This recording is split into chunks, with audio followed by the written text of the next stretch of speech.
আমার বিশ্বাস ছিল না নবীজি আপনার দোয়া আমার আল্লাহ কবুল করবে। আমি আপনার নিকট থেকে ফিরে দরজার সামনে যে দেখি দরজা লক, মা নিষেধ করেছে ভিতরে প্রবেশ করতে। কিছুক্ষণ পর মা দরজা খুলে আমার চেহারার দিকে তাকাইয়া আমাকে সাক্ষী রেখে কালমা পড়ে মুসলমান হলেন। এই সংবাদটা জানানোর জন্য আমি কান্না করে আনন্দের কান্না নিয়ে আমি আপনার দরবারে হাজির হয়েছি। হুজুর প্রথমবার আমি কেঁদেছি, কষ্টের কাঁদা, এবার আমি কাঁদছি আনন্দের কান্না। এবার আনন্দে আমি কাঁদছি, কারণ আপনার দোয়ার খাতিরে আমার আল্লাহ তাআলা আবার মাকে ইসলামের পথে কবুল করেছে। হুজুর পুনরায় আমার এবং আমার মার জন্য আপনি একটু দোয়া করুন, ধরে কন্যা সুবহানাল্লাহ। পুনরায় আমার নবী দোয়া করলেন, কত ভালোবাসতেন মাকে। আবু হুরায়রা রাদিয়াল্লাহু তাআলা আনহু আরেকটা ঘটনা কিতাবের মধ্যে আছে, সাহাবীরা প্রায় ক্ষুধার্ত থাকতেন। নবীজির সময়ে নবীজি যেমন 3 দিন 1 সপ্তাহ 2 মাস 3 মাস পর্যন্ত নবী পাকের চুলায় আগুন ধরতো না, পেটে নবীজি পেটের মধ্যে পাথর বেঁধে নবীজি দিন কাটাইতেন। সাহাবীরাও ওই সময় অনেক সাহাবী ক্ষুধায় কষ্ট পেতেন। যখনই তাদের ক্ষুধা লাগতো তখন তারা নবীজির সামনে চলে আসতো, মসজিদে নববীতে চলে আসতো।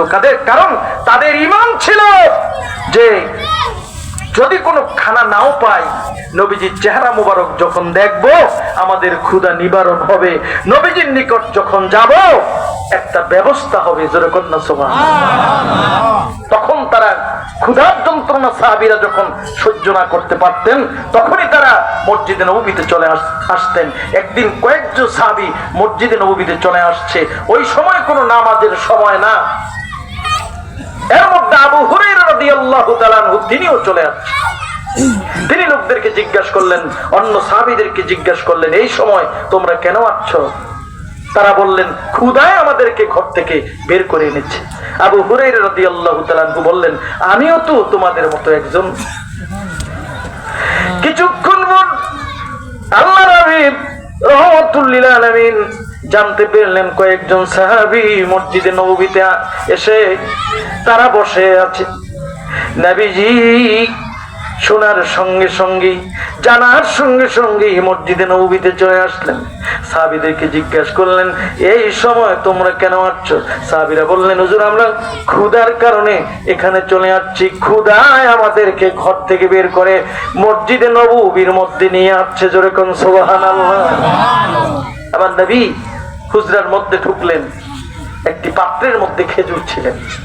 খেজুরটি এনে, খেজুরের পাত্রটা এনে প্রত্যেক সাহাবীকে 2টি করে খেজুর দিলেন আর নির্দেশ দিলেন, তোমরা 2টি খেজুর খাও আর পানি খাও, তোমাদের ক্ষুধা নিবারণ হয়ে যাবে। সব সাহাবীরা 2টি করে খেজুর খাচ্ছে, পানিও খাচ্ছে। আর আবু হুরায়রা রাদিয়াল্লাহু তাআলা আনহু একটি